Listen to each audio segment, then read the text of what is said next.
الحمد لله نحمده ونستعينه ونستغفره ونؤمن به ونتوكل عليه ونعوذ بالله من شرور أنفسنا ومن سيئات أعمالنا من يهده الله فلا مضل له ومن يضلله فلا هادي له ونشهد أن لا إله إلا الله وحده لا شريك له ونشهد أن سيدنا ومولانا محمدا عبده ورسوله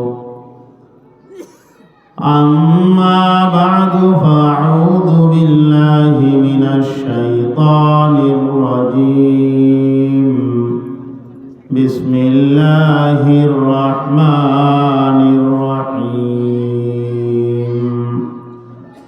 وسارعوا إلى مغفرة من ربكم وجنة عرضها السماوات والأرض أعدت للمتقين وقال رسول الله صلى الله عليه وسلم نساء كاسيات عاريات مائلات مميلات رؤوسهن كأسنمة البخت المائلة لم يجدن عرف الجنة يوم القيامة يعني ريحها وإن ريحها لتوجد من مسيرة كذا وكذا أو كما قال عليه الصلاة والسلام سبحانك لا علم لنا إلا ما علمتنا إنك أنت العليم الحكيم رب اشرح لي صدري ويسر لي أمري واحلل عقدة من لساني يفقهوا قولي اللهم بارك لنا في رجب وشعبان وبلغنا رمضان সকলে বলি আমিন। নামাজের মধ্যে যে দুরূদ শরীফ পড়তে হয় দুরূদ শরীফ একটু পড়ে নিয়ে আল্লাহ পাকের রহমত 10 গুণ হয়ে যাবে। আল্লাহুম্মা সাল্লি আলা মুহাম্মাদিন ওয়া আলা আলি মুহাম্মাদ কামা সাল্লাইতা আলা ইব্রাহিম ওয়া আলা আলি ইব্রাহিম ইন্নাকা হামিদুম মাজিদ।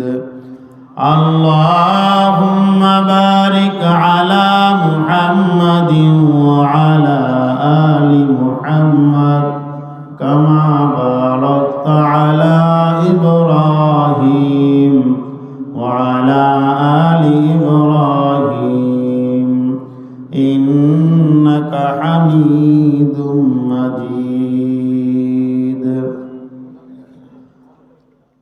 আল্লাহ পাক রব্বুল আলামিনের বান্দা জনাবে মুহাম্মদ রাসূলুল্লাহ সাল্লাল্লাহু আলাইহি ওয়াসাল্লামের উম্মতগণ, আল্লাহ পাক রব্বুল আলামিনের দরবারে লাখো কোটি শুকরিয়া যে আল্লাহ পাক রব্বুল আলামিন আপনাকে আমাকে দুনিয়ার সমস্ত কাজকর্ম থেকে অবসর দিয়ে রাসূল আকরাম সাল্লাল্লাহু আলাইহি ওয়াসাল্লামের বর্ণনা অনুযায়ী এই জান্নাতের বাগিচায় বসার তৌফিক দান করেছেন। শুকরিয়া আদায় করি আলহামদুলিল্লাহ।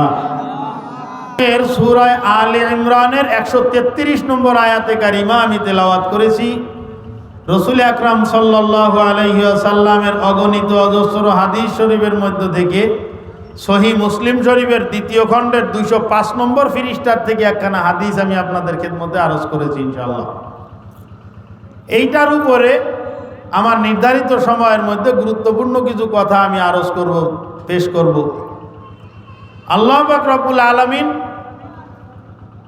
দুনিয়ার মধ্যে আমাদেরকে বানানোর আগে আরেকটা শ্রেণী আরেকটা জাতিকে সৃষ্টি করেছিলেন, তারা ছিল জিন।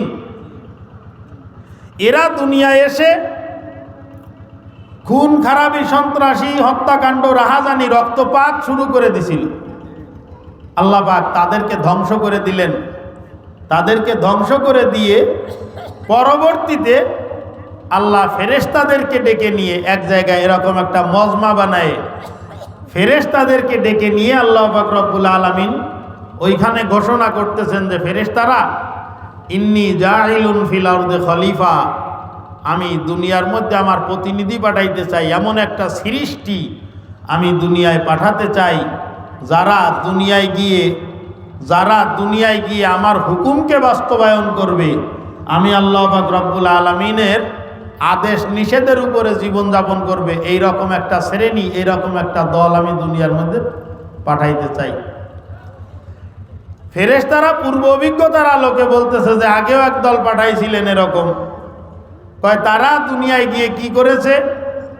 সন্ত্রাসী, রক্তপাত, রাহাজানি শুরু করে দিছে। তাদেরকে ধ্বংস করার জন্য আমাদেরকে পাঠাইছেন, আবার আরেক দলকে পাঠাবেন। ইবাদত বন্দেগী তারা তো করবে না, আপনার ইবাদত বন্দেগীর জন্য আমরাই তো যথেষ্ট। নাহনু নুসাব্বিহু বিহামদিকা ওয়া নুকদ্দিসু লাক, আপনার ইবাদত বন্দেগী করার জন্য তো আমরাই যথেষ্ট, আবার মানুষ বানানোর কি প্রয়োজন? আল্লাহ পাক রব্বুল আলামিন বলতেছেন যে ইন্নী আলামু মা লা তা'লামুন, ফেরেশতারা আমি যেটা জানি তোমরা সেটা জানো না। আল্লাহ পাক রব্বুল আলামিন দুনিয়ার মধ্যে আমাদেরকে পাঠাইলেন। মানুষ, ফেরেশতা এবং জিন, তিনটা সৃষ্টি। কয়টা? 4-5 জন কিন্তু মুখ খুলিনি এখনো পর্যন্ত। কয়টা? তিনটা। মাঝে মাঝে কথা বলবেন, কথা মুখস্থ থাকবে। তিনটা সৃষ্টি আল্লাহ পাকের। একটা হলো মানুষ, একটা হলো ফেরেশতা, আর একটা হলো জিন। এই তিনটাকে পাশাপাশি সাজায় রাখেন। মানুষকে রাখেন মাঝখানে, ফেরেশতা এক পাশে, জিন আর এক পাশে। ফেরেশতা এবং জিন, ফেরেশতা কাকে বলা হয়? হুয়া জিসমুন নূরিয়্যুন ইয়াতাশাক্কালু বিআশকালিন মুখতালিফাতিন লা ইয়াগুতু ওয়া লা ইয়াবুলু ওয়া লা ইয়াকুলু ওয়া লা ইয়াশরাবু ওয়া লা ইয়াতাযাওয়াজু। ফেরেশতা বলা হয় নূরের তৈরি একটা জিনিস। ফেরেশতা নূরের তৈরি একটা সৃষ্টি। কয় যে কোনো সময় যে কোনো আকৃতি ধারণ করতে পারে। এদের খাওয়ার প্রয়োজন নাই, পান করার প্রয়োজন নাই, বিবাহ শাদীর প্রয়োজন নাই, পায়খানা প্রস্রাবের কিছুর প্রয়োজন নাই। এদেরকে বলা হয় ফেরেশতা। জিন বলা হয় ঠিক অবিকল এরকম। পার্থক্য হলো দুইটা। একটা হলো হুয়া জিসমুন নারিয়ুন, আগুনের তৈরি শরীর। জিন আগুনের দ্বারাই সৃষ্টি করা। এও যে কোনো সময় যে কোনো আকৃতি ধারণ করতে পারে। তবে এর পার্থক্য হলো ফেরেশতা খায় না, পান করে না, পায়খানা প্রস্রাব করে না, বিবাহ শাদী করে না। ফেরেশতারা, এই জিন এগুলো করে। ফেরেশতা এগুলো করে না, জিন এগুলো করে। এই হলো পার্থক্য। এই দুইটা জিনিসের সমন্বয়ে, দুইটা জিনিসের মাঝখান থেকে আল্লাহ পাক রব্বুল আলামিন এমন একটা সৃষ্টিকে দুনিয়ার মধ্যে আনছেন যেটাকে বলা হয় মানুষ। এই মানুষের মধ্যে সমস্ত রকমের পদার্থ একত্রিত করে তারপরে মানুষ বানানো হয়েছে। বলেন সুবহানাল্লাহ। ও দুনিয়ার মুসলমান, আল্লাহ পাক রব্বুল আলামিন মানব জাতিকে দুনিয়ার মধ্যে সৃষ্টি করেছেন, আমাকে আপনাকে সৃষ্টি করেছেন। আমার আপনার মধ্যে ফেরেশতার বৈশিষ্ট্য আল্লাহ পাক রব্বুল আলামিন দান করেছেন, জিনের বৈশিষ্ট্য দান করেছেন। মানুষের শরীরকে সৃষ্টি করার জন্য এখানে আগুন, পানি, মাটি, নূর, আলো, বাতাস সব কিছুর প্রয়োজন পড়েছে। সবগুলো মিলেই হলো মানুষ। এমন একটা সৃষ্টি আল্লাহ পাকের। আমরা কয় যে সৃষ্টিকে বানাইতে গিয়ে আল্লাহ পাক রব্বুল আলামিন নিজের কুদরতি হাত ব্যবহার করেছেন। জোরে বলেন সুবহানাল্লাহ। আল্লাহ পাক রব্বুল আলামিন ফেরেশতাদেরকে পাঠাই দিয়েছেন, জমিনের উপরিভাগের চামড়া, জমিনের উপরি অংশের মাটি নিয়ে আসো। জমিনের উপরিভাগের মাটি নিয়ে আসছে। মাটিগুলো নিয়ে আসার পর আল্লাহ পাক বলতেছেন এগুলোকে খামিরা করো। এর মধ্যে মাটির মধ্যে পানি, আগুন, নূর, আগুন সব কিছু এগুলো একসঙ্গে করে তারপরে এটাকে খামিরা করো। খামিরা করা হয়েছে। খামিরা করার পর আল্লাহ পাক রব্বুল আলামিন দিক নির্দেশনা দিতেছেন এইটা এইভাবে এইভাবে এইভাবে এইভাবে তৈরি করো। হযরতে আদম আলাইহিস সালাতু ওয়াস সালামের শরীরকে আল্লাহ পাক রব্বুল আলামিন তৈরি করতেছেন নিজের চোখের সামনে ফেরেশতাদের দ্বারায়। এইভাবে লম্বা একটা মেরুদণ্ডের হাড় ফিট করো। এরপরে গিয়ে দুই পাশে রিকশার চটার মতো এরকম চটা দাও। এগুলো পাঁজরের হাড্ডিগুলো এইভাবে সাজাও, এইভাবে এইটা করো, এইভাবে এইটা করো, এইভাবে এইটা করো। একটা একটা করতে করতে পায়ের থেকে নিয়ে গলা অবধি পর্যন্ত, গলা পর্যন্ত আদম তৈরি কমপ্লিট। আল্লাহ পাক রব্বুল আলামিনের ফেরেশতারা বলতেছে, রব্বে কারীম এরপরে কি করব? আরশে আজিমের মালিক আল্লাহ পাক রব্বুল আলামিন ডাক দিয়ে বলেন, ফেরেশতারা এরপরে যেটা করতে হবে এটা আমি আল্লাহ পাক নিজের কুদরতি হাতে বানাবো। জোরে বলেন সুবহানাল্লাহ। কয়েকটা হাদিসের মধ্যে খুঁজলে দেখা যায় আল্লাহ পাক রব্বুল আলামিন 4টা জিনিস নিজের কুদরতি হাতে বানাইছেন। কয়টা? 4টা জিনিস। 4টা জিনিস নিজের কুদরতি হাতে। সে 4টা জিনিসের মধ্যে একটা হলো কলম। কলম আছে, কলম। কলম বানাইছে। আউয়ালু মা খালাকাল্লাহু আল কলাম। আল্লাহ পাক সর্বপ্রথম কলম বানাইছেন। কলম বানানোর পরে কলমকে বলতেছেন উকতুব, লেখো। কলম বলতেছে মাজা আকতুবু, কি লিখবো? কয় উকতুব ইলা মা হুয়া কাইনুন ইলাল আবাদ, কিয়ামত পর্যন্ত যেটা দুনিয়ার মধ্যে সংগঠিত হবে সব লিখে ফেলো। কলমে সব লিখে ফেলাইছে। দ্বিতীয় নম্বর হলো আরশ। আল্লাহ পাক রব্বুল আলামিন নিজের কুদরতি হাতে সৃষ্টি করেছেন আরশ। তৃতীয় নম্বর জান্নাতে আদম। আর চতুর্থ নম্বরে আদি পিতা হযরতে আদম সফিউল্লাহ আলাইহিস সালাতু ওয়াস সালামের মাথাটা আল্লাহ পাক নিজে হাতে বানাইছে। বলেন সুবহানাল্লাহ। আরেকটা হাদিস আসেন, কয় যত জিনিস আছে সমস্ত জিনিস আল্লাহ পাক বানাইছেন কোন বলে। কাপ নুন পেশ কোন মানে হও বলার সঙ্গে সঙ্গে হয়ে গেছে। শুধুমাত্র 4টা জিনিস আল্লাহ পাক নিজের কুদরতি হাতে বানাইছে। একটা হলো কলম, আর একটা হলো আরশ, আর তৃতীয় নম্বর হযরতে মূসা আলাইহিস সালাতু ওয়াস সালামের তাওরাত কিতাব আল্লাহ পাক রব্বুল আলামিন নিজের কুদরতি হাতে লিপিবদ্ধ করেছেন। আর চতুর্থ নম্বরে আল্লাহ পাক আদম আলাইহিস সালাতু ওয়াস সালামের মাথাটাকে নিজের কুদরতি হাতে বানাইছে।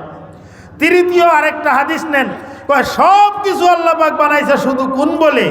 আর আদম আলাইহিস সালাতু ওয়াস সালামের মাথাটাকে আল্লাহ পাক বানাইছেন নিজের কুদরতি হাত দিয়ে। এই 3টা হাদিসকে একত্রিত করার পরে এই 3টা হাদিসের মধ্যে একটা কমন পয়েন্ট আছে। সেটা কি? আদম আলাইহিস সালাতু ওয়াস সালামের মাথা। আলহামদুলিল্লাহ, 2-1 বলতে পারছি। আদম আলাইহিস সালাতু ওয়াস সালামের মাথা। 3টা হাদিসের মধ্যে কিন্তু এই কথাটা আছে। কি বলেন, আছে কি আছে না? 3টা হাদিসের মধ্যে এই কথাটা আছে। তাহলে স্বতঃসিদ্ধ আল্লাহ পাক রব্বুল আলামিন আদম আলাইহিস সালাতু ওয়াস সালামের মাথাটাকে বানাইছেন নিজের কুদরতি হাত দ্বারায়। তাহলে যেই জিনিসের প্রতি মানুষের মেহনত বেশি হয় ওই জিনিসের প্রতি মানুষের দরদও বেশি হয়। কি বিরক্তি লাগতেছে নাকি? যেই জিনিসের প্রতি মানুষের মেহনত বেশি ওই জিনিসের প্রতি মানুষের দরদ বেশি। আদম আলাইহিস সালাতু ওয়াস সালামকে আল্লাহ পাক বানাইছেন নিজের কুদরতি হাতে। তাহলে এই আদমের উপরে আল্লাহ পাকের মহব্বতও বেশি। আর আদম আমার আব্বা, আপনার আব্বা, আদি পিতা হযরতে আদম সফিউল্লাহ আলাইহিস সালাতু ওয়াস সালাম। তাহলে তার মাথা যদি আল্লাহ পাক নিজের কুদরতি হাতে বানায় তাহলে আমার আপনার মাথাটাও ওই মাথার মধ্যে ছিল কি ছিল না? তাহলে আমরাও দাবি করতে পারি যে আল্লাহ পাক রব্বুল আলামিন নিজের কুদরতি হাতে আমাদেরকে বানাইছেন। জোরে বলেন সুবহানাল্লাহ। এখন আসেন বাজান, নিজের কুদরতি হাতে বানাইয়া আল্লাহ পাক রব্বুল আলামিন সর্বশ্রেষ্ঠ মর্যাদার আসনে আমাদেরকে বসাই দিয়েছেন। যে সব থেকে মর্যাদাবান হলো তোমরা। বনি আদমের দাম হলো দুনিয়ার মধ্যে সব থেকে বেশি। ফেরেশতারা 24 ঘন্টা আল্লাহ পাক রব্বুল আলামিনের ইবাদত বন্দেগী করে, তারপরেও ফেরেশতার থেকেও আদম সন্তানের দাম বেশি। জোরে বলেন সুবহানাল্লাহ। ফেরেশতা এমন একটা সৃষ্টি 24 ঘন্টার মধ্যে এক মুহূর্তের জন্য আল্লাহ পাকের নাফরমানি করে না। তাই আল্লাহ পাকের নাফরমানি কখনো করে না, করতে জানে না। তারপরেও ফেরেশতার থেকেও মানুষের দাম বেশি। তার কারণটা হলো বাজান, তাই ফেরেশতার খাওয়ার কোনো চাহিদা নাই, পড়ার কোনো চাহিদা নাই, প্রস্রাব পায়খানার দরকার হয় না, বিবাহ শাদী লাগে না, ব্যবসা বাণিজ্য লাগে না। মানুষের এই সমস্ত জিনিসগুলো লাগে কি লাগে না? তাই সমস্ত জিনিসগুলো লাগে। ফেরেশতা শুধুমাত্র ইবাদত করতে জানে। আর মানুষকে এমন একটা যোগ্যতা দিয়ে আল্লাহ পাক বানাইছেন, তাই মানুষ গুনাহ করার যোগ্যতা মানুষের মধ্যে আছে। কথা বলেন আছে? তাই মানুষের মধ্যে গুনাহ করার যোগ্যতা আছে। ও বাজান, ফেরেশতারা গুনাহ করতে জানে না, গুনাহ করার মজাটা কি সেটাও জানে না। আমাকে আপনাকে আল্লাহ পাক বানাইছেন এমন একটা সৃষ্টি, তাই আমরা গুনাহ করার মজাও বুঝি, আমরা গুনাহ করার সাজাও বুঝি। গুনাহ করার মজাও আমরা বুঝি, গুনাহ করার সাজাও আমরা বুঝি। ফেরেশতাদেরকে আল্লাহ পাক বানাইছেন, কয় গুনাহ করে না, শুধুমাত্র নেক কাজ করে। কয় নেক কাজ করে, তারপরেও নেক কাজ করতে বলা হয়েছে, সেইভাবে তারা নেক কাজ করে। ফেরেশতা একটা মেশিনের মতো শুধুমাত্র নেক কাজ করতে থাকে, যার কারণে ওই নেক কাজের উপরে কোনো পুরস্কার নাই। আর মানুষ নেক কাজও করতে পারে, গুনার কাজও করতে পারে। ও বাজার, নেক কাজ করার দ্বারাই যেরকম ভাবে পুরস্কার আছে, গুনার কাজ করার দ্বারাই ওই রকম ভাবে তিরস্কার আছে কি নাই, জোরে বলেন। গুনার কাজ করার কারণে ওই রকম ভাবে তিরস্কারও আছে। গুনাহ কাজ করানোর জন্য চতুর্পাশে বিভিন্ন রকমের আসবাব, বিভিন্ন রকমের প্রয়োজন আমাদের সামনে উপস্থিত। ইবলিস শয়তান থেকে নিয়ে শুরু করে বহুত রকমের জিনিসপত্র আছে যেগুলো দ্বারা আমরা গুনার কাজ করি। গুনাহ করার সামর্থ্য আমাদের মধ্যে আছে। সঙ্গে সঙ্গে আল্লাহ পাক রব্বুল আলামিন বলে দিয়েছেন, সমস্ত রকমের যোগ্যতা থাকার পরেও যদি তুমি গুনার কাজ না করো, তাহলে আমি আল্লাহ পাক তোমার মর্যাদা সমস্ত ফেরেশতাদের থেকে আরো লক্ষ কোটি গুণ বেশি উপরে তুলে দেব। জোরে বলেন সুবহানাল্লাহ। একটা পরীক্ষা হয়ে যাক, রেডি?